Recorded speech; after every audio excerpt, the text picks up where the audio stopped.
Dengar? Okay. Clear tak? Clear. Alhamdulillah. Clear. Clear.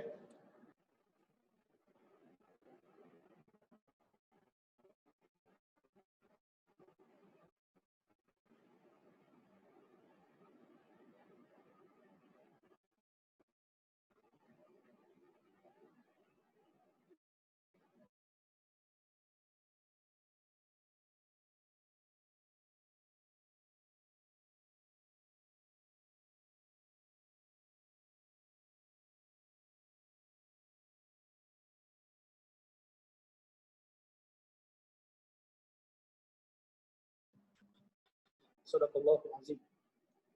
Pertamanya kita panjatkan syukur kepada Allah Subhanahu wa taala. Nak dekat sikit. Boleh? Okey macam ni. Dengar? Okey, baik, alhamdulillah. Alhamdulillah alladzi hadana li hadza wa ma kunna linahtadiya laula an hadana Allah. Hari ini alhamdulillah kita akan sambung semula pengajian yang telah kita susun. Jadi hari ini mohon maaf malam ni sebab equipment semua duduk dalam pejabat terkunci. Jadi duduk kelang kabut tadi, jadi terpaksalah guna apa yang ada ni. Stand tak ada, apa tak ada, kita main letak atas meja je ni. Jadi untuk pertama tu mohon maaf lah kepada semua. Sebab tu agak lewat sikit sampai tadi cari-cari kunci tak jumpa. Akhirnya macam itulah. Kita mudah-mudahan dengan kata persediaan yang agak simple ni boleh memberikan penyampaian lebih baik insya-Allah. Alhamdulillah pada semua yang mempunyai kitab Bahtun Ulamat ni boleh buka untuk halaman yang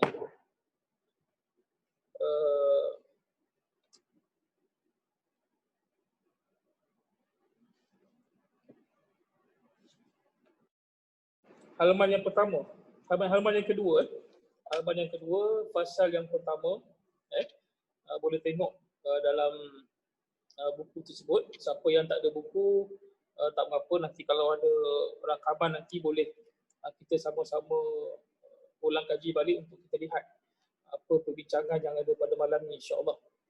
Jadi sebelum tu pada siapa yang ada Facebook pun boleh melayari ataupun boleh lihat live ni daripada page saya sendiri. Page saya sendiri, tak sempat lagi nak share ni. Melayari ataupun boleh lihat live ni daripada page saya sendiri. Nampak saya sendiri.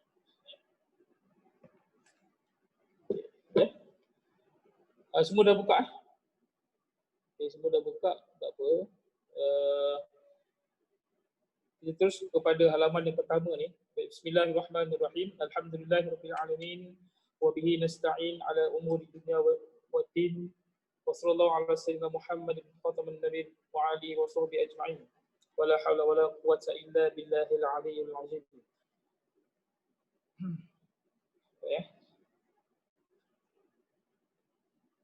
Kita kata baca pada matan dia yang pada kitab ini.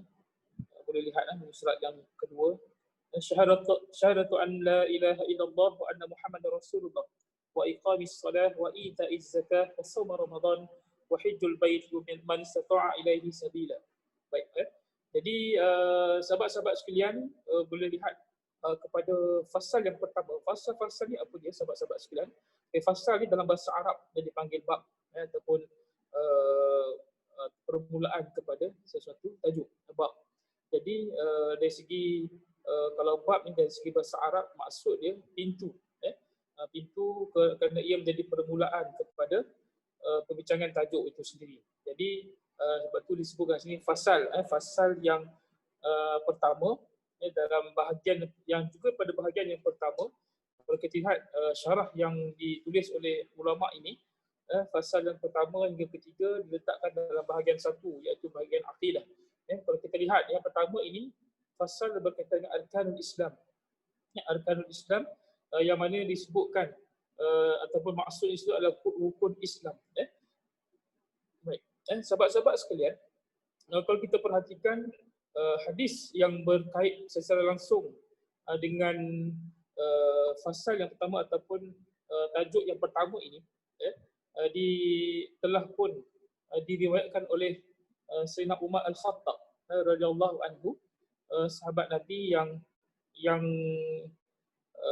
terkenal dengan sifat dia yang garang terhadap musuh-musuh Islam.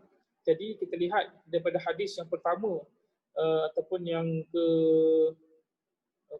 hadis yang kedua dalam kitab ataupun dalam susunan kitab Matan Arba'in, hadis 40, menceritakan tentang Islam, iman dan ihsan. Islam, iman dan ihsan tentang hadis ini. Hadis ini sangat panjang, cuma bila mana Jibril alaihissalam berhadapan dengan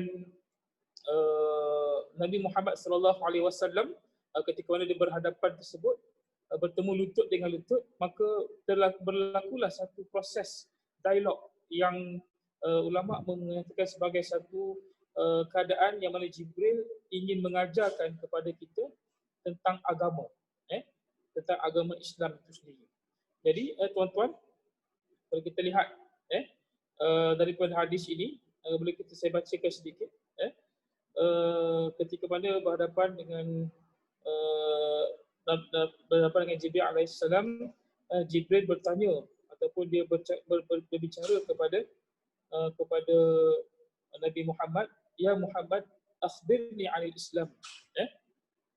Itu disebut kat situ, faqala Rasulullah sallallahu alaihi wasallam, al-Islamu an tashhadu an la ilaha illallah wa anna Muhammadar Rasulullah wa tuqimus shalah wa tu'tiyaz zakah wa tasumu Ramadan wa tahajjul bait in istata'ta ilaihi sabila.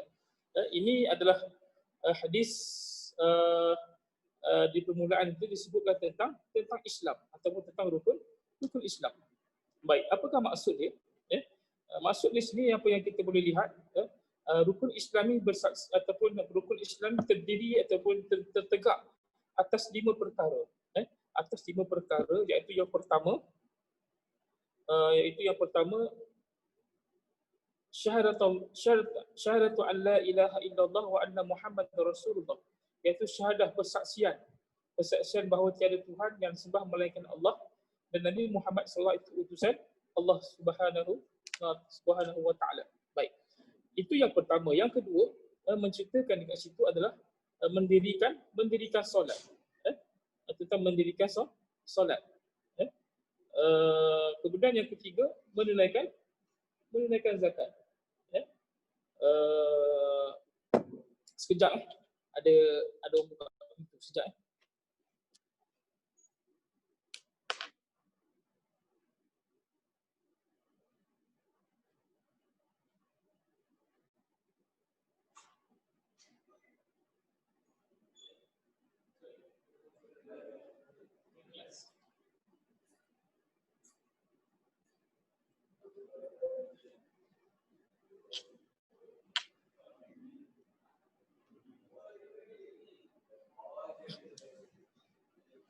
Baik,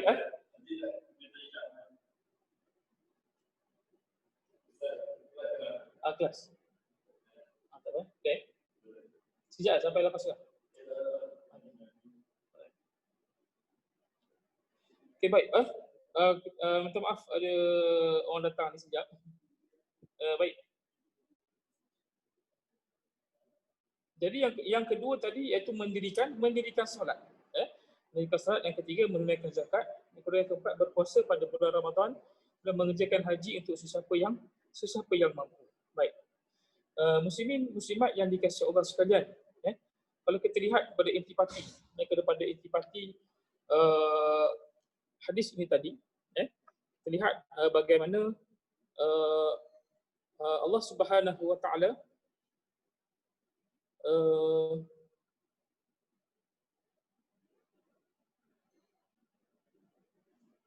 dalam hadis yang lain, Rasulullah SAW juga ada menyebutkan berkaitan dengan perkara ini, iaitu dalam satu hadis yang lain, yang mana Rasulullah SAW bersabda, "Buniyal Islamu ala khamsin, syahadati an la ilaha illallah wa anna Muhammadar Rasulullah wa iqamis salah wa ita'iz zakah wa hajjil bait wa shaum syahr Ramadan." Hadis yang diriwayatkan oleh Imam Al-Bukhari dan Muslim, yang mana bermaksud Islam dibina atas 5 perkara. Bersaksi bahawa tiada Tuhan yang berhak disembah melainkan Allah, dan Nabi Muhammad itu utusan Allah Subhanahu wa taala, mendirikan solat, menunaikan zakat, melaksanakan haji dan puasa pada bulan Ramadan. Kita lihat dekat sini intipati yang boleh kita lihat daripada hadis ini menunjukkan bahawa permulaan kepada Islam itu adalah kepada 5 perkara ini. Kalau kita lihat dari segi hadis An-Nabawi dan istifadah hadis ini, yang pertama sekali berkaitan, berkatalah Syekh Abdul Muhsin Al-Abbad, dalam hadis Jibril ini terdapat dalil bahawa malaikat jika mendatangi manusia, ia dapat berubah bentuk seperti manusia pula. Dan telah terdapat dalam Al-Quran bahawa Jibril datang kepada Maryam dalam bentuk manusia. Demikian pula mereka, yang malaikat datang kepada Ibrahim dan Lut dalam bentuk manusia. Mereka dapat merubah bentuk dari bentuk mereka yang sesungguhnya ke bentuk manusia dari kuasa Allah Subhanahu wa taala. Baik, ini merujuk kepada hadis tadi yang mana menunjukkan kepada kita bahawa Jibril alaihissalam ni boleh berjumpa dengan nabi-nabi, dengan orang yang dikehendakinya dalam pelbagai bentuk. Dan kalau kita lihat dalam satu hadis yang lain, Sahih Al-Bukhari, dan juga disebutkan dalam Imam Muslim, Sahih Muslim, yang mana hadis yang menyebutkan bahawa Nabi SAW melihat Jibril, dan ia melihat Jibril dalam bentuk mempunyai 600 sayap. Baik, ini adalah hadis-hadis yang menunjukkan kepada kita berkaitan dengan perkara ini. Baik. Kemudian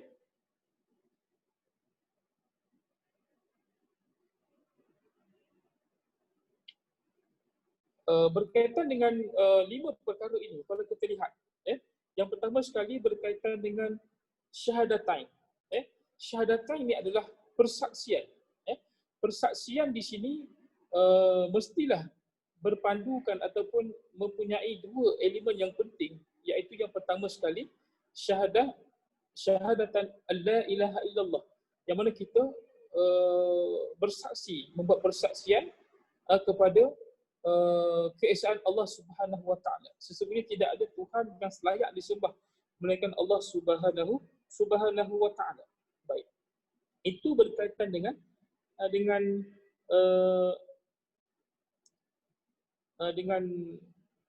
persaksian yang pertama. Yang kedua, persaksian yang berkaitan dengan kita bersaksi bahawa Nabi Muhammad sallallahu alaihi wasallam itu sebagai pesuruh Allah Subhanahu wa taala. Kita kena meletakkan kedua persaksian ni pada jalan ataupun pada persaksian yang selari antara duanya, tak boleh salah satu. Kalau kita bersaksi bahawa hanya Allah Subhanahu wa taala itu hanyalah Tuhan kita, tetapi kita tidak membuat persaksian terhadap kerasulan Nabi SAW, kita tidak bersaksi berkaitan dengan Nabi Muhammad itu adalah pesuruh Allah, kita tidak mau bersaksi Nabi Muhammad itu adalah pesuruh Allah, maka kita tidak sempurna Islam kita. Maka kita tidak akan mendapat sebagai sebahagian daripada Islam itu sendiri. Baik. Itu berkaitan dengan persaksian. Baik.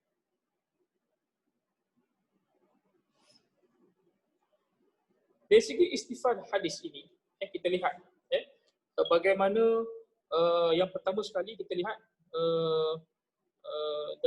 kalau kita lihat dalam kitab yang lain, dalam kitab Matan Arba'in itu tadi, dalam kitab hadis 40, kita lihat yang pertama sekali hadis ini memberikan satu pengajaran yang banyak, terutama berkaitan dengan rukun Islam.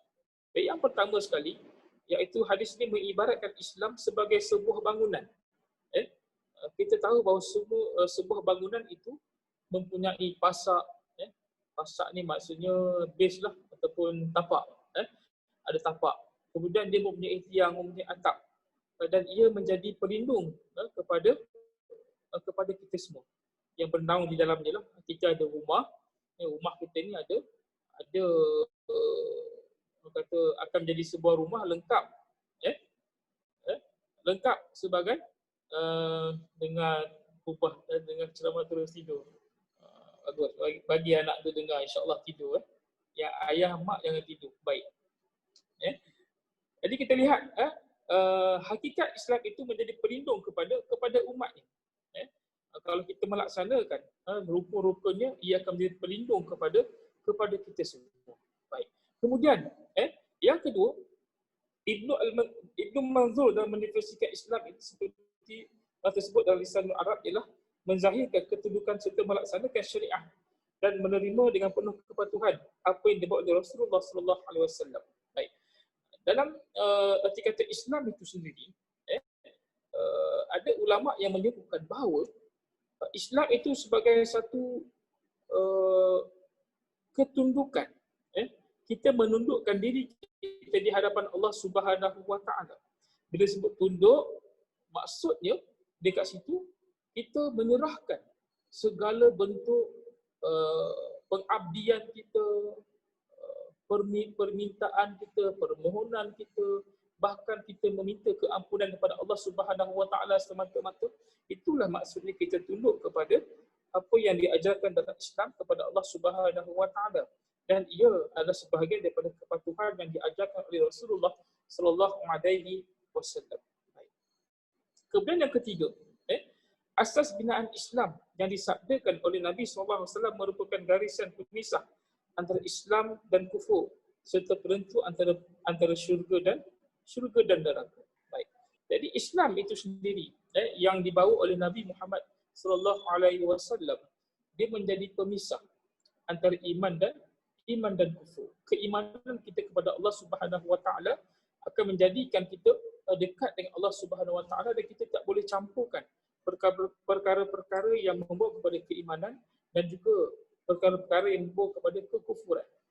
Bila Rasulullah SAW datang ke atas muka bumi ini sebagai Rasul, Allah Subhanahu wa taala mengangkat Rasulullah sebagai Rasul, melantik baginda sebagai Rasul, maka ia menjadi sebahagian daripada tugas Nabi SAW untuk memisahkan antara perkara iman dan kufur, antara menyembah Allah Subhanahu wa taala dan juga meminggirkan tuhan-tuhan selain daripada Allah Subhanahu wa taala. Kita menafikan segala tuhan yang telah disembah oleh nenek moyang mereka beratus-ratus tahun lamanya. Kita tahu bagaimana dalam sirah Rasul sallallahu alaihi wasallam ketika mana Rasulullah SAW berdakwah kepada kaumnya pada ketika itu meletakkan berhala-berhala di sekeliling Kaabah, dan mereka memuja patung-patung ini, dan mereka seolah-olah lupa dengan ajaran yang diajarkan oleh Nabi Ibrahim AS sebelum daripada itu. Sebab itulah kita lihat datangnya Rasulullah SAW ini ke atas muka bumi ini adalah untuk menjadi pemisah antara iman dan kekufuran. Dan kita lihat bagaimana penyaksian keesaan Allah SWT dan juga penyaksian kepada kerasulan Nabi SAW itu dibina atas setiap diri Muslim itu sendiri. Dan sebab itulah yang binaan itu juga disandarkan kepada hadis Nabi SAW, yang mana Nabi SAW menyebutkan man qala la ilaha illallah mukhlisan dakhal al-jannah.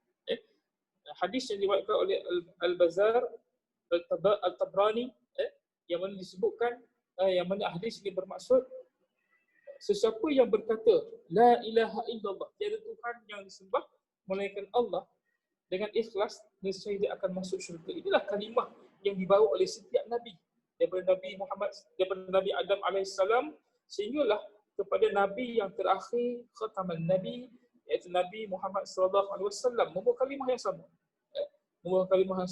Bahkan ia menjadi pendimbing kepada kita, sehinggalah kita bertemu dengan Allah Subhanahu wa taala di penghujung kehidupan kita di atas muka bumi ini. Kita sentiasa menginginkan kepada kehidupan yang sentiasa dinaungi oleh kalimah la ilaha illallah dan kita nak di hujung kehidupan kita, matinya kita nanti, kita menyebut kalimah yang sama, iaitu kalimah la ilaha illallah. Baik. Yang keempat, selepas kita membuat penyaksian bahawa Islam adalah penyataan keesaan Allah dan membenarkan kenabian Muhammad sallallahu alaihi wasallam, seterusnya ialah kita mendirikan solat. Itu tadi yang kedua, mendirikan solat. Mendirikan solat ini, tuan-tuan dan puan-puan sekalian, disyariatkan oleh Allah Subhanahu wa taala. Solat fardu, solat fardu disyariatkan pada tahun yang ke-10 kenabian. Maksudnya peristiwa Isra' dan Mi'raj yang berlaku pada Nabi sallallahu alaihi wasallam ketika Rasulullah diisrakan ke Baitul Maqdis, diperjalankan oleh Allah Subhanahu wa taala pada waktu malam, satu malam saja bergerak. Allah Taala menggerakkan, bukan Rasulullah pergi sendiri, bukan Rasulullah berjalan, tetapi Rasulullah digerakkan oleh Allah Subhanahu wa taala, sebagaimana yang kita ketahui dalam peristiwa Isra' dan Mi'raj. Kemudian Allah Subhanahu wa taala menaikkan ataupun mengangkat Nabi SAW naik ke langit, sehinggalah bertemu dengan Allah Subhanahu wa taala di Sidratul Muntaha. Sidratul Muntaha ni atas lagi daripada langit yang ketujuh. Langit ketujuh ni, kalau malaikat sampai tahap tu je, tapi Sidratul Muntaha ni tempat di mana Allah SWT bertemu dengan Rasulullah SAW untuk menyampaikan sendiri arahan atau perintah berkaitan dengan solat itu. Kita lihat bagaimana Allah Taala sebutkan dalam surah Isra', Subhanalladzi asra bi 'abdihi lailan minal masjidil haram ila al masjidil aqsa alladzi barakna hawlahu liyuriyahu min ayatina innahu huwas samiul basir. Allah Taala sebut dalam surah Isra', ayat yang mula-mula sekali. Surah Al-Isra' ni ambil daripada ayat yang pertama. Dan ayat ini cerita tentang Isra'. Ayat seterusnya cerita tentang perkara lain. Dan di sini kita lihat betapa pentingnya ataupun betapa solat itu menjadi tunjang kepada ibadah kita, kepada keimanan kita, sehingga kan Allah Subhanahu wa taala menyampaikan sendiri ataupun menurunkan sendiri wahyu ataupun menyampaikan perintah itu sendiri betul-betul di hadapan Nabi SAW. Kita tahu bahawa peristiwa Isra' dan Mi'raj panjang cerita dia. Bagaimana Rasulullah berjalan daripada ataupun diperjalankan daripada Mekah ke Baitul Maqdis, kemudian bertemu dengan saudara-saudaranya dari kalangan nabi-nabi, termasuklah yang disebut Khalilullah yang juga disebutkan sebagai bapa kepada nabi-nabi sekaliannya, termasuklah Nabi Ibrahim alaihissalam dan seterusnya, sampai berjumpa dengan Allah SWT, disampaikan kepada baginda Rasulullah SAW tentang perintah solat. Dan kita mesti melakukan solat ini secara sempurna. Tahu kan sempurna? Sempurna ni macam mana? Sempurna ni maksud kita cukup dengan syarat-syarat. Syarat-syarat sah dia, syarat-syarat wajib dia. Kemudian kita lihat rukun-rukun dia. Sebab kalau kita lihat beza, nanti kita akan masuk dalam bab solat nanti. Cuma saya nak beritahu sedikit disebut tentang solat ini. Bila kita sebut, kita kena solat dia dengan sempurna dan yakin dengan solat yang kita lakukan. Contoh, bila mana kita nak solat zuhur, kita mesti yakin telah masuk waktu zuhur. Yakin ni yang yakin sebenar-benar yakin lah. Bukannya ada syak ataupun ada waham ke, ataupun ada orang panggil yang tidak yakin, ketidakyakinan. Itu kita tolak. Kalau kita dah masuk zuhur ke belum, tengok. Kalau kita yakin, kita jangan solat lagi. Dan masuk waktu, kita yakin masuk waktunya adalah syarat sah dia. Syarat sah kalau tak ditepati, kita wajib ulang. Kalau syarat-syarat ataupun rukun-rukun, kalau kita terlanggar rukun, ataupun kita tertinggal rukun, kita tak payah ulang. Kita cuma ada kaedah-kaedah dia, nanti kita akan tunjuk nantilah. Contoh lain kalau syarat-syarat sah ni macam mana? Macam kiblat. Saya pernah baru ni adalah dulu solat dekat rumah kawan. Kawan kata kiblat arah tu. arah depan. Okey. Dia kata dengan confident kata kiblat kat sini. Okey, tak apa, kita pun solatlah. Kita pun solat. Kemudian tiba-tiba dia ada hantar utusan. Utusan kata solat menghadap sana dan terbalik. Macam mana nak buat tuan-tuan? Kita dah solat dah, tengah solat tiba-tiba dia kata salah kiblat. Kita mula tu kita dah yakin. Kita yakin dah dengan arah kiblat kita tu. Kita dah yakin dah masa tu memang tak ada check apa-apalah, kita dah yakin. Jadi bila kita tahu saja, maka apa kita kena buat? Kita ubah. Ubah terus kiblat mana yang kita yakin tersebut. Tak boleh teruskan. Kalau kita teruskan batal solat kita. Berlaku juga di zaman Nabi SAW ketika mana berlakunya pertukaran kiblat. Pertukaran kiblat ni ada berlaku di zaman Rasulullah SAW. Ada satu masjid di Bumi Hijaz tu, kalau tak silap masjid apa saya tak ingat, tapi masjid tu ada dua kiblat. Kiblatan ni ikut nama masjid tu. Maksudnya bila tengah solat dekat masjid tu dapat masjid kiblatan, masjid ini betul masjid kiblatan. Masjid tu tengah-tengah solat kemudian dapat perintah tukar ke Masjidil Haram, maka bertukar kiblat tersebut. Tengah solat tu bertukar kiblat. Itu yang berlaku. Sebab tu saya kata nanti kita akan sampai kepada bab solat ni, kita akan bincang lebih mendalam. Cuma nak beritahu kat situ, kesempurnaan solat tu kita kena jaga. Adab-adab dia, adab-adab dia pun kita kena jaga solat ni. Kita tahu bahawa aurat kita ni antara, kalau lelaki lah, aurat kita ni antara pusat hingga lutut. Betul kan? Maksudnya kalau kita pakai kain pelekat, tutup pusat, tutup lutut, maksudnya kita pakai kain pelekat atas pusat, kemudian bawah lutut, dah cukup dah. Kalau ikut pada syarat, memang kita cukup boleh solat pakai kain pelekat, tak pakai baju, boleh. Tapi adakah ia menepati adab? Adab kita hadapan Allah tu kita jaga tak? Ataupun kita pakai seluar string. String ke pakai apa? Seluar 3 suku.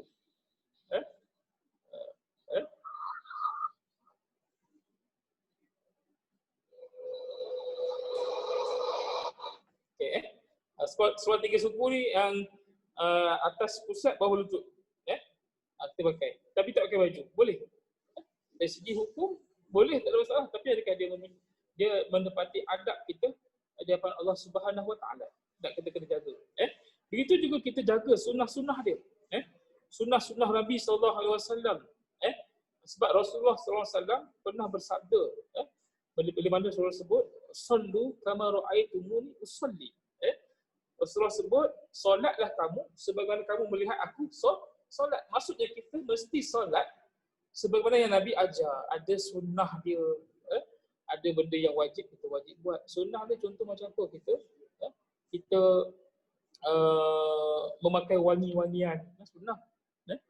Kemudian kita memakai tutup kepala, itu sunnah. Jadi benda-benda macam tu kita kena perhatikan. Akan masuk juga nanti dalam bab solat. Cuma kita nak beritahu secara umum berkenaan dengan rukun Islam itu sendiri. Baik. Kemudian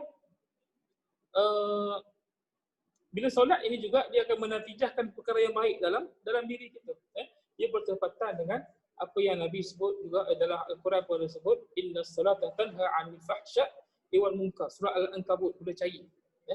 Ayat ke-8 kalau tak silap, berkaitan dengan solat itu mencegah manusia ataupun kita semua daripada melakukan perkara keji dan perkara munkar. Ini yang kita kena perhatikan betul-betul baik. Kemudian solat dapat mencegah seseorang dari melakukan perkara itu. Inna salata kanat 'alal mu'minina kita bau mauquta. Ini dalam surah An-Nisa pun disebut, sesungguhnya solat itu adalah satu ketetapan yang diwajibkan atas orang yang beriman yang tertentu waktunya. Baik, ini berkaitan dengan waktunya pula. Baik. Perkara yang kelima, tadi kita cerita tentang solat, kemudian kita masuk kepada kewajipan mengeluarkan zakat dan harta orang kaya kepada orang-orang fakir. Zakat ni satu keunikan yang ada dalam Islam, dia tak sama macam cukai dan sebagainya. Kalau cukai, kalau kita tak mampu bayar pun kita kita kena bayar juga. Tapi kalau zakat ni dia ada kiraan dia. Kita sebut ada kiraan haul dia, nisab dia kita tahu. Dan ada kiraan-kiraan dia, dan menunjukkan kepada kita kat sini bahawa zakat ni adalah satu instrumen yang Islam bawakan kepada kita seluruh umat seluruh dunia, umat manusia, bahawa ia satu sistem yang boleh memberikan kesejahteraan kepada semua. Orang yang ada harta yang berlebihan boleh memberikan kepada mereka yang tidak mempunyai harta ataupun dikategorikan sebagai golongan fakir dan juga golongan miskin. Ini yang kita sebutkan. Nanti insya-Allah kita akan cerita dan juga cuma kita akan ceritakan juga dalam bab zakat. Bab zakat ni kalau dalam kitab ni yang hujung sekali lah. Mungkin setahun, 2 tahun lagi kot insya-Allah. Kalau sampai kita akan cuba ulas dengan sebaik mungkin. Baik. Dan zakat ni juga kita akan lihat nanti syarat-syarat wajib zakat itu sendiri itu dah memadai. Sebab zakat dia pun ada banyak. Dia ada banyak instrumen ataupun banyak jenis zakat yang kita kena tahu. Contohnya kalau macam yang sangat popular dengan kita macam zakat pendapatan lah, walaupun zakat pendapatan ni kita nakalkan ataupun kita ambil ulama di Malaysia ni ambil daripada sebahagian daripada pendapat Imam Hanafi, tetapi ia sebagai satu perkara yang sangat-sangat dominan dengan negara kita ini, kita kena lihat juga. Zakat perniagaan, zakat emas, zakat tanah dan sebagainya. Jadi semua benda tu kita akan lihat nanti insya-Allah. Baik, yang keenam iaitu yang keenam dari segi poin lah, yang maksudnya poin yang keenam lah, cuma dari segi rukun yang kelima lah, rukun yang kelima iaitu rukun mengerjakan haji. Kewajipan menunaikan ibadah haji dan juga berpuasa Ramadan. Kalau kita lihat dalam hadis yang kedua saya bacakan tadi, disebutkan haji dulu baru puasa. Sedangkan hadis yang pertama bercerita tentang puasa dulu baru menunaikan haji. Ala kulli hal tak ada masalah yang itu, sebab Imam Nawawi pun ada menyebutkan dalam kitab hadis 40 Matan Arba'in itu yang ditulis itu menunjukkan bahawa susunan ataupun kita kata kenapa haji disebut dahulu berbanding puasa. Imam Nawawi menyebutkan ia hanya berkenaan urutan penyebutan, bukan berkaitan dengan urutan hukum. Bukan bermaksud haji ni nak tak nak kena buat, sedangkan puasa ni lain. Puasa ni macam tu kita kena buat, haji kalau kita mampu kita boleh buat. Cuma Imam Nawawi sebut urutan ni dia bukan berkaitan dengan hukum, tapi berkaitan dengan cuma penyebutan sahaja. Dia urutan dalam segi penyebutan semata-mata. Kemudian yang ketujuh dekat situ, isyrak adalah agama akidah dan amal perbuatan. Tidak bermanfaat amal tanpa iman, demikian juga tidak bermanfaat iman tanpa amal. Baik. Itu berkaitan dengan rukun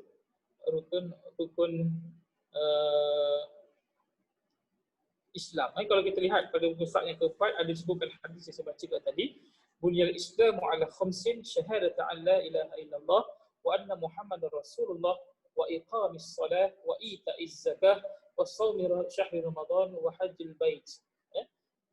Dalam hadis yang diriwayatkan oleh Imam Al-Bukhari pula disebutkan dalam kitab Sahih Bukhari, yang mana bermaksud Islam dibina atas 5 perkara. Persaksian tidak ada Tuhan disembah dengan benar melainkan Allah SWT, dan Nabi Muhammad SAW itu adalah utusan Allah. Mendirikan solat, menunaikan zakat, berpuasa di bulan Ramadan dan haji di Baitullah. Seterusnya kita masuk sikit fasal yang kedua, juga satu perkara yang penting.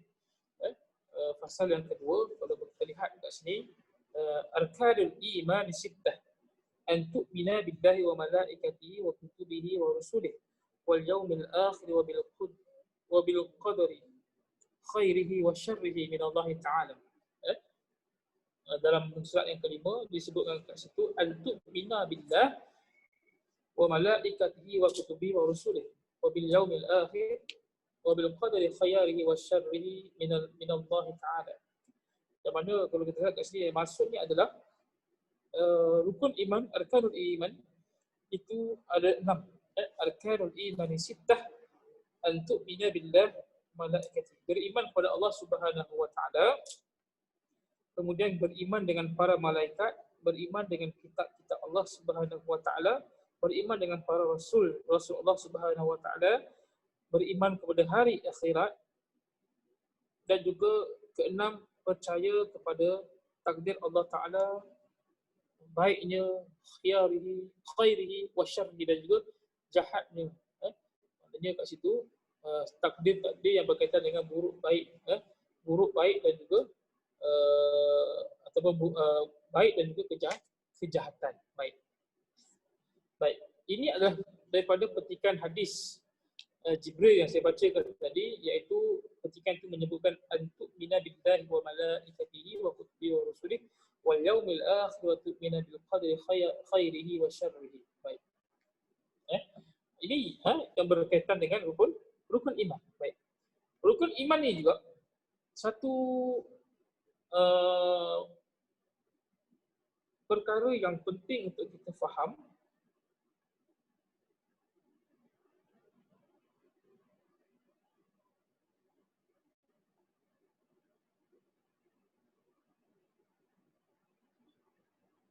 Rukun iman ini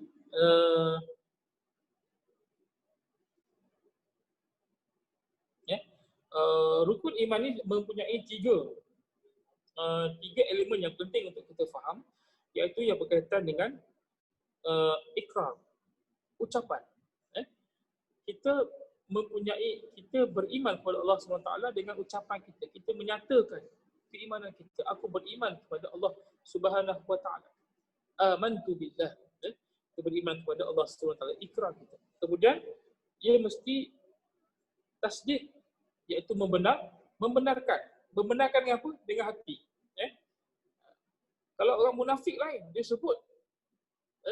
sebut dengan perkataan, ucapan dia sebut beriman kepada Allah SWT, tetapi hatinya dia tolak. Dia tak mahu beriman kepada Allah Subhanahu wa taala. Ini beza. Beza kita dengan orang-orang munafik. Orang munafik dia ada ikrar tapi dia tidak ada tasdik. Dan yang ketiga, melaksanakan dengan anggota, iaitu amal. Maksudnya di sini tiga perkara yang unsur yang penting dalam iman atau rukun iman ini, iaitu pertama, ikrar, itu memberikan ucapan kita, kata-kata. Kemudian dengan tasdik, membenarkan dengan hati.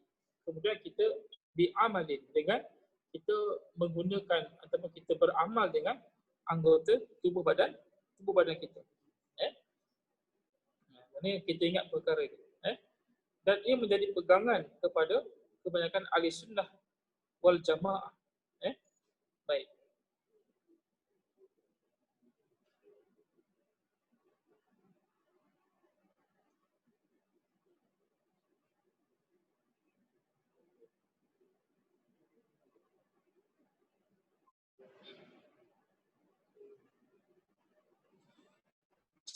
Terusnya kita lihat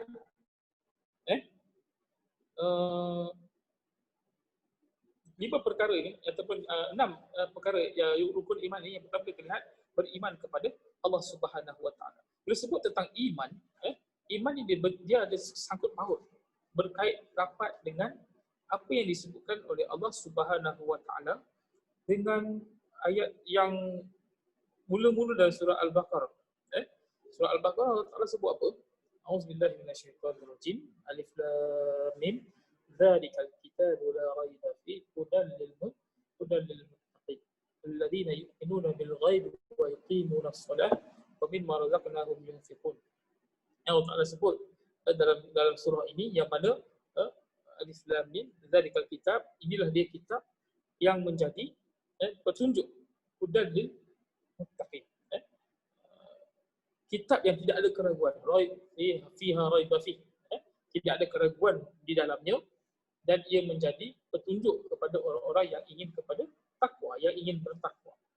Mereka ini Allah Taala sebut sebagai alladzina yu'minuna bil ghaib. Mereka ini beriman dengan perkara-perkara ghaib. Jadi kita lihat kepada rukun iman. Rukun iman ini adalah perkara yang disebut sebagai perkara-perkara yang ghaib, yang kita tidaklah nampak. Terutamanya yang sebagaimana yang ada dekat situ, contohnya beriman kepada Allah Subhanahu Wa Taala. Maksudnya bila kita kata kita beriman kepada Allah Subhanahu Wa Taala, satu zat yang kita tak nampak, kita tak nampak tapi kita tahu dia ada, kita percaya, maka itulah dia iman. Sama juga dengan malaikat. Kita tengok malaikat ni, mungkin kita kata kawan kita yang baik ni, kita macam ni macam malaikat, tapi dia bukan malaikat. Sebab malaikat ni memang terkenal dengan kebaikan. Dia tak pernah melakukan keingkaran di hadapan Allah Subhanahu Wa Taala. Baiklah. Maka kita tengok ni manusia ke malaikat? Tapi itu bukan malaikat. Sebab malaikat ni adalah makhluk Allah Subhanahu Wa Taala yang diciptakan, yang kita tak nampak. Gaib. Tapi dia ada. Kalau kita hafal 10 malaikat yang wajib kita tahu. Kalau nak nyanyi boleh, tapi itulah macam tak sesuai lah kat sini. Nampak orang ramai kat sini kan. Walaupun tuan-tuan nampak macam saya cakap seorang-seorang, tapi depan ni ramai orang sebenarnya. Cuma saya tak menghadap mereka lah, saya menghadap kamera. Harap mereka tak marah saya lah. Baik. Jadi malaikat ni adalah satu makhluk Allah Ta'ala cipta yang tidak kita nampak. Okay. Sebab kalau kita nampak, belum tentu kita boleh jadi, kita boleh hidup dengan keruan. Contoh macam Nabi sebut, malaikat Jibril ni ada 600 sayap. Sayap dia dari hujung timur ke barat. Besar dia. Besar dia.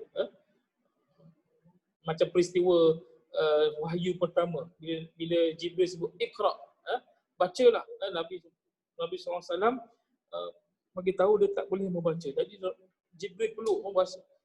Sebabnya Rasulullah ataupun Jibril alaihissalam bertemu dengan Rasulullah dalam keadaan rupa dia sebenar ada beberapa ketika. Yang pertama sewaktu Nabi SAW dibedah untuk kali yang pertama. Bedah ni masa bila? Masa dia kanak-kanak. Masa dia kanak-kanak, dalam satu peristiwa yang mana hati Rasulullah SAW ni diambil dan dicuci. Jibril datang dalam rupa yang sebenar. Kemudian yang kedua, sewaktu peristiwa wahyu pertama, Iqra.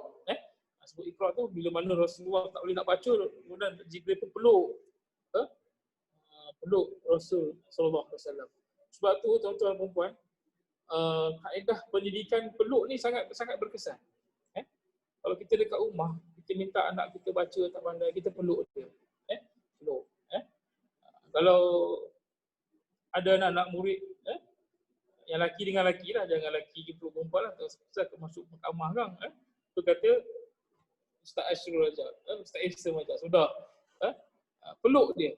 Peluk tu sebagai satu kaedah yang diajar oleh Jibril alaihissalam, sebagai satu benda yang kita boleh buat insya-Allah. Kalau kat rumah tu, kalau anak kita mungkin semacam susah nak dapat apa kita ajarkan, sekarang ni musim PKPD, saya yakin dan percaya ramai rakan-rakan yang menjadikan masa di rumah tu untuk ajar anak-anak. Baru tahulah macam mana ajar anak-anak kan kalau duduk rumah kan. Itulah yang kami rasa guru-guru ni. Ada time kita nak marah, kita marah. Kita nak belai, kita belai. Tapi kalau nak peluk tu boleh. Kita peluk anak kita baik. Kemudian, begitu juga dengan kitab. Kitab Allah SWT ni, ada 4 kitab yang kita kena percaya. 4 kitab ni, yang pertama kitab ada tulis Taurat. Kitab Taurat.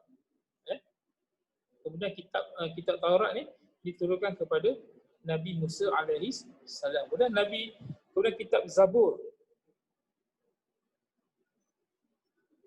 Kitab Zabur ni digunakan ataupun diturunkan kepada Nabi Daud. Cuma kitab Zabur ni dia jarang disebut dalam Al-Quran ataupun disebut sebagai yang sinonim dengan Quran. Yang banyak disebut dalam Quran hanya Injil dan juga Taurat. Sebab disebutkan dekat situ, para ulama menyatakan kitab Zabur ni mengandungi banyaknya zikir-zikir dan juga munajat-munajat kepada Allah SWT. Tapi kalau Injil, Taurat, dia merangkumi hukum hakam. Dia ada hukum hakam. Sebab tu pernah satu ketika Rasulullah bertanya kepada seorang bekas pendeta Yahudi, kalau tak silap Abdullah bin Abdul, tak silap nama dia, lupa lah saya. Kalau sahabat-sahabat yang ingat boleh ingat ke saya lah. Yang mana bercerita tentang hukum zina dalam kitab Taurat. Ada dekat situ, memang ada. Jadi menunjukkan bahawa kitab Taurat pun mempunyai syariat-syariat di zaman Nabi Musa AS. Kemudian yang ketiga, kitab Injil. Kitab Injil diturunkan kepada Nabi Isa yang kita lihat hari ini diselewengkan oleh orang-orang Kristian. Dia ubah jadi Bible. Bible pun ada banyak, ada Old Testimony, New Testimony, apa semua tu. Kemudian Kristian ni pula ada terpisah-pisah, ada banyak mazhab, Katolik, Protestan, macam-macam. Jadi itu semua diubah juga. Mereka ubah juga Bible tu, menyebabkan asal Injil tu kita ada percaya, cuma Bible tu kita tolak lah, sebab dia bukan kalam Allah Subhanahu Wa Taala. Begitu juga dengan para rasul. Rasul yang kita pernah jumpa ada tak? Tak pernah, betul tak? Even rasul yang kita sayangi, Rasulullah SAW pun kita tak pernah tengok. Jangan kata nak tengok rupa bentuk ataupun paras dia, gambar dia pun kita tak ada. Nak menunjukkan bahawa betapa tingginya ataupun betapa pentingnya elemen iman tu dalam diri kita. Sebab bagi kita tak, walaupun kita tak nampak, kita percaya. Daripada mana kepercayaan kita itu? Daripada pembacaan kita dalam Al-Quran dan juga melalui ajaran-ajaran dalam sunnah Nabi SAW yang disampaikan oleh para ulama kita sejak daripada zaman Khulafaur Rasyidin sehinggalah kepada zaman kita hari ini, kita dipertemukan ilmu yang sedemikian rupa. Baik. Begitu juga dengan hari akhirat. Hari akhirat ni tuan-tuan disebutkan dalam disebutkan sebagai penghujung kepada kehidupan kita. Hari akhirat ni disebut sebagai abadan, kekal abadi. Kalau kita ditakdirkan masuk ke dalam syurga, insya-Allah, kita doakan, maka kita akan berada di sana selama yang Allah Ta'ala tetapkan untuk kita, selama-lamanya. Begitu juga kalau kita ditetapkan dalam neraka, na'udzubillah, maka kita akan duduk dalam neraka itu selagi mana Allah Ta'ala mengampunkan kita. Kalau Allah Ta'ala meletakkan kita kat situ selama-lamanya, kita akan duduk situ selama-lamanya, na'udzubillah. Kalau Allah Ta'ala menetapkan, memberikan kita keredaan dia, keampunan dia, maka satu masa kita akan masuk ke dalam syurga dan syurga itu akan dapat kita duduki abadan, khalidina fiha abadan. Itu yang kita dapat lihat dekat situ. Baik. Kemudian yang keenam, beriman dengan qada dan qadar. Percaya dengan takdir Allah Subhanahu Wa Taala. Setiap kita ni, tuan-tuan sekalian, bila mana saja kita lahir ke atas muka bumi ini, dan sebelum tu, bila mana kita berada di alam roh, Allah Ta'ala pernah bertanya kepada semua kita ni, Allah Ta'ala tanya kepada kita, alastu bi rabbikum? Qalu bala syahidna. Allah Ta'ala tanya kepada kita, siapakah dia? Alastu bi rabbikum, yang kamu percaya tak, ataupun adakah kamu meyakini aku ni adalah Tuhan kamu? Kemudian berkatalah mereka di alam roh, yang mana mereka sebut qalu bala syahidna, bahkan kami percaya, kami yakin. Sebab tu bila mana semua daripada kita ni yakin Allah Ta'ala lahirkan kita di atas muka bumi ini. Siapa yang tak sebut mereka ni, atau ada siapa yang tak, atau ada siapa yang sebut tidak yakin, maka mereka ni dimatikan sebelum mereka lahir kat muka bumi, ataupun mereka lahir, mereka akan meninggal dunia. Ini ulama sebut. Jadi kita ni yang lahir ni, kita ni adalah mereka yang telah pun mengaku bahawa Allah SWT itu adalah Tuhan kita. Kita bersaksi. Dan bila mana kita lahir, Allah Ta'ala telah tetapkan kita, takdir kita, buruk baik dia. Allah Ta'ala dah atur kehidupan kita ni sejak daripada wujudnya kita. Nampak? Hebatnya Allah Subhanahu Wa Ta'ala. sebelum kita diciptakan sebagai roh itu, Allah Ta'ala dah tentukan dah kita. Bahkan seluruh kehidupan ni Allah Ta'ala dah tentukan kehidupan dia. Sehinggalah ke hari kiamat. Hari ini, sewaktu ini, kita berada di sini, kita dengar kuliah, kita bercakap perkara-perkara yang baik, semua dalam pengetahuan dan perancangan Allah Subhanahu wa Ta'ala. Nampak? Apa-apa perkara yang kita lakukan, Allah Ta'ala telah tentukan. Sebab itu, nanti kita, saya tak sempat nak sebut sebab minggu lepas mayat apa nama ni, mayat Fairuz.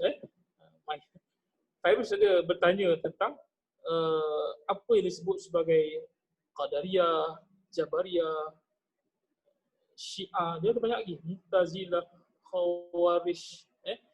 Ini semua aliran-aliran akidah yang dilihat menyimpang daripada Ahlussunnah wal Jamaah. Nanti kita akan lupalah nak beritahu ataupun tak sempat aku nak cerita. Cuma ada beberapa elemen daripada situ kita akan dapat lihat nantilah. Saya akan cuba terangkan pada minggu hadapan lah. Tolong ingat kan. InsyaAllah minggu depan sebelum kita mula, kita cerita dulu tentang tiga ni. Minggu depan pun insyaAllah kita akan masuk masih dalam bab akidah, yang makna kalimah tauhid. Kita akan ceritalah apa itu Qadariyah, apa itu Jabariyah. Dia ada kaitan dengan qada dan qadar ni. Sebab apa? Sebab ada yang berpandangan, contohnya dia kata, apa yang kita hadapi hari ni, yang kita buat, semuanya adalah dalam bentuk ketentuan Allah SWT. Kita tak mampu untuk ubah ataupun kita tak mampu nak pilih. Kita tak ada pilihan. Kita tak ada pilihan. Sedangkan ia bertentangan dengan Quran. Quran sebut apa? Quran sebut Allahumma salli ala Muhammad. Bila nak sebut dia kena lupa. Dalam surah, bukan dalam surah Al-Insan. Al-Insan ni dulu kalau dekat sekolah,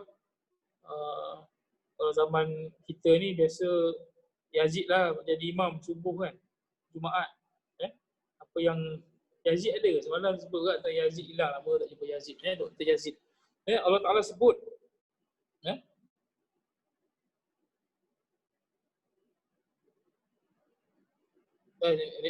inna hadainahu sabila imma syakira wa imma kafura.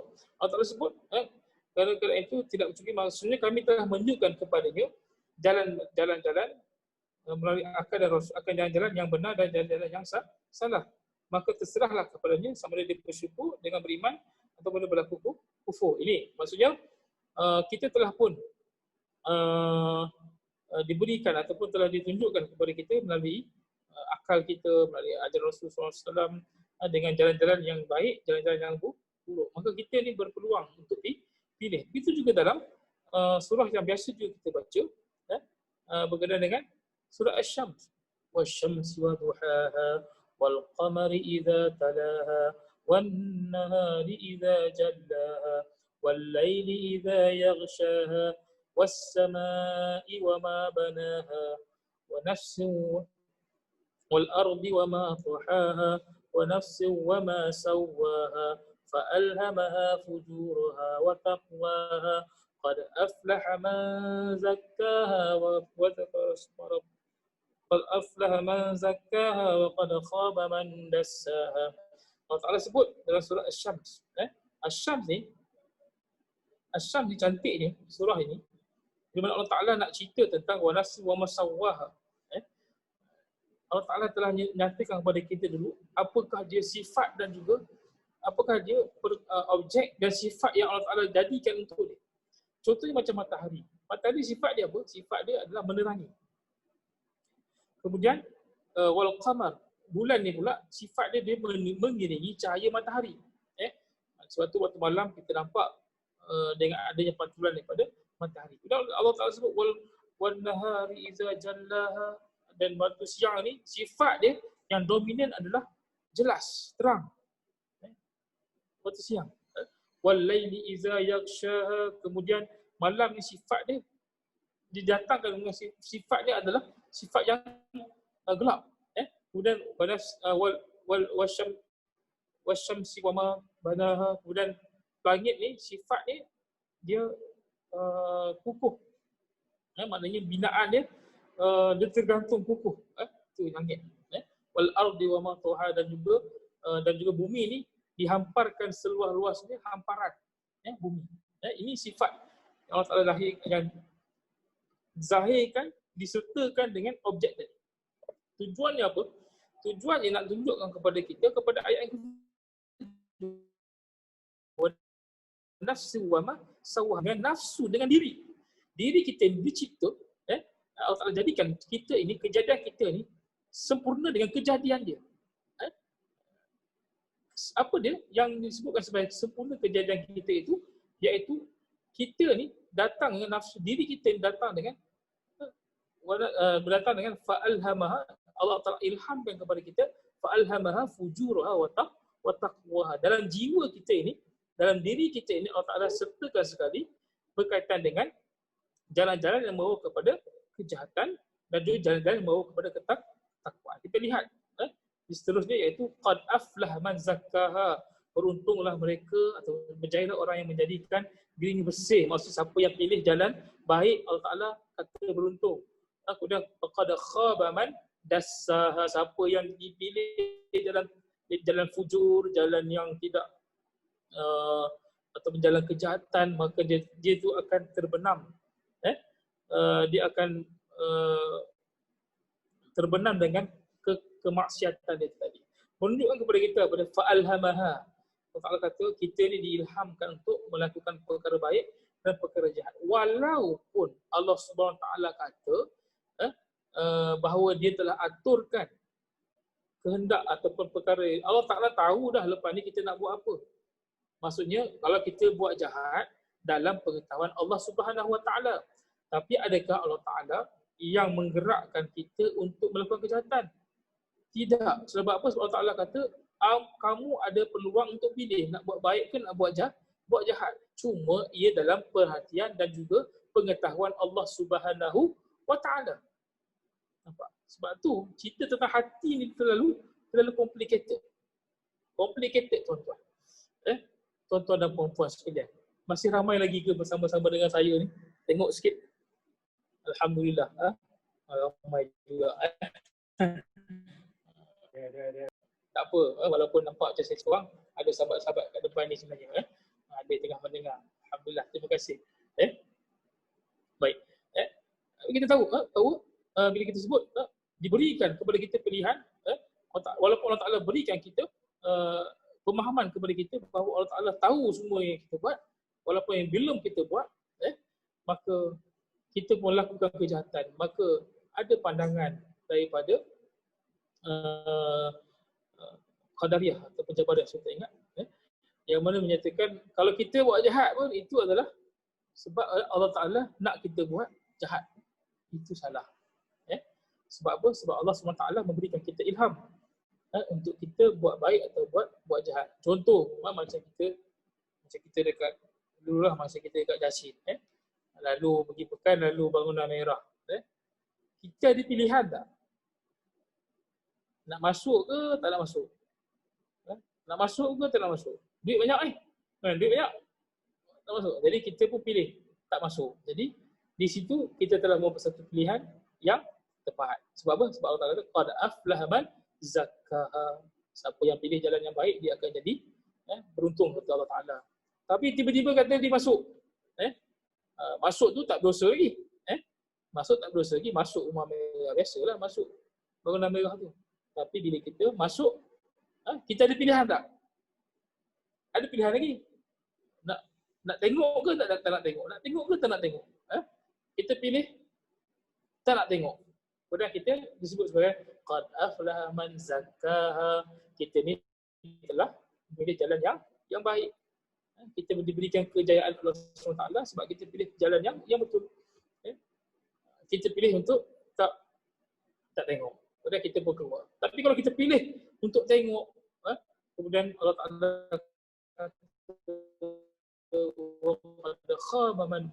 untuk tidak tengok, untuk tengok, maka dia memilih jalan yang sangat-sangat terbenam dari segi kebersihan dan juga atau kita sebut sebagai terjerumus ke dalam kemaksiatan. Baik, sebab itulah sahabat-sahabat sekalian, cerita tentang qada dan qadar ini dia satu perkara yang sangat dalam perbincangan. Dia cuma semua saya nak beritahu dekat sini, kita sebagai seorang hamba yang percaya dengan qada dan qadar Allah Subhanahu Wa Taala, kita kena sabar dan redha atas ujian. Maksudnya kalau kita hari ini kita ditimpa musibah, kita redha atas satu ketentuan takdir oleh Allah Subhanahu Wa Taala kepada kita. Jangan kita memberontak. Lepas tu kadang-kadang macam baru ni. Agak terkilan juga bila mana kita baca surat khabar, kita tengok berita seorang remaja bunuh kawan dia sendiri. Bunuh kawan dia sendiri, dikabarkan kawan baik lah, macam apa dengan Maggie kot. contoh jangan marah pula apa ya. Contoh baik sungguh. Tapi disebabkan taklah dari segi penceritaan dia kata ada yang ejek-ejek, body shaming dan sebagainya menyebabkan dibunuh kawan dia. Ini cerita daripada polis lah, saya tak tahu betul ataupun tidak. Cuma kita lihat pada situ, maksudnya ada sesuatu yang tak kena dengan masyarakat. Tak kena dengan masyarakat. Sebab apa? Sebab bagaimana kita yang mempunyai sifat atau kita yang ditanamkan sifat rahman, sifat rahim Allah SWT dari kita, tergamak untuk kita melakukan pembunuhan kejam terhadap kawan kita sendiri. Adakah kita nak kata itu perbuatan yang Allah Ta'ala suruh kita buat? Sebab kita kata ini takdir Allah Subhanahu Wa Taala. Tidak. Sebab apa? Sebab Allah Ta'ala sebut dah kepada kita, inna hadainahu sabila imma syakira wa imma kafura. Allah Ta'ala berikan kita hidayah, berikan kita petunjuk atas apa yang telah kita pelajari, yang telah kita dengar daripada Rasul sallallahu alaihi wasallam, kemudian kita mempunyai pilihan inna hadaina usabila imma syakira, sama ada kita nak bersyukur kepada Allah SWT, imma kafur. Jadi saya ingat cukup sekadar itu untuk hari ini. Mudah-mudahan mohon maaf terambil masa lebih sedikit, ini pun termasuk lewat, dan insyaAllah kita cuba kekalkan momentum kita ini. Cukuplah kuliah kita sejam, jangan lebih-lebih. Saya tak suka kuliah lama-lama ni. Sebab apa? Sebab bila lama-lama nanti takut apa yang masuk di kanan keluar ke kiri. Sebab tu saya ingatkan sahabat-sahabat sekalian, lain kali kalau dengar mana-mana kuliah saya ke kuliah ustaz-ustaz, cuba tutup telinga kiri. Tutup telinga kiri supaya bila masuk telinga kanan dia tak keluar telinga kiri. Itu boleh kalau tak boleh pun tak apalah, jangan buatlah. Takut nanti kalau kita pergi masjid kan, ceramah duk cakap depan semua tutup telinga kiri. Apa hal ni kan? Nanti dia ingat ni apa macam panggil apa? Ya, macam tak nak dengar kuliah dah. Tak, sebenarnya dia tak nak bagi keluar telinga kiri. Jadi insya-Allah dah kita sambung lagi pada minggu depan. Minggu depan kita akan teruskan dengan pembacaan kitab ini. Minggu depan kalimah atau matan ni sangat pendek. La ma'bud bihaqqin fil wujudi illa Allah. Tetapi huraian dia sangat panjang. Kita nak cerita tentang tauhid minggu depan. Tauhid ni kita akan cerita pada minggu depan insya-Allah. Dan saya yakin sahabat-sahabat sekalian mempunyai pengetahuan yang meluas tentang agama mungkin lebih banyak daripada saya. Cuma kita hari ini kita dapat sebut sedikit untuk kita jadikan sebagai ulang kaji. Cerita tentang rukun iman, rukun Islam ni rasa masa kalau siapa yang ambil PSRA zaman sekolah rendah dulu, kita belajar masa darjah 4 kan. Kitab iman, kitab tauhid, kitab fiqh, kitab tauhid kan. Cerita tentang rukun iman, rukun Islam. Cuma ini kita nak lihat bagaimana aplikasinya dalam hidup kita, bagaimana rukun Islam ini membawa kita kepada ketundukan, kepatuhan kepada Allah Subhanahu Wa Taala. Begitu juga iman ini menjadikan kita yakin dengan segala ketentuan Allah Subhanahu Wa Taala. Mudah-mudahan insya-Allah minggu depan siapa yang berkelapangan boleh datang lagi insya-Allah kuliah kita ini sama-sama kita dapat manfaatkan. Cuma sahabat-sahabat yang masih lagi inginkan kitab kita ni, teman-teman, kalau yang ini minta maaf dah tak ada, saya cari pun dah tak jumpa. Saya beli dulu pun 15 tahun yang lalu. Kalau nak ini masih ada lagi, siapa yang nak DM saya masih ada lagi stok. Saya akan postkan insyaAllah. Yang berada di Facebook pun kalau nak boleh lah, kalau tak pun boleh carilah di kedai-kedai MPH ataupun di Popular pun ada jual. Kitab yang berkaitan Safinatul Najah. Cuma ini adalah kitab yang telah ada terjemahan, insyaAllah. Saya ucapkan terima kasih kepada semua. Wabillahi taufiq wal hidayah. Assalamualaikum warahmatullahi wabarakatuh.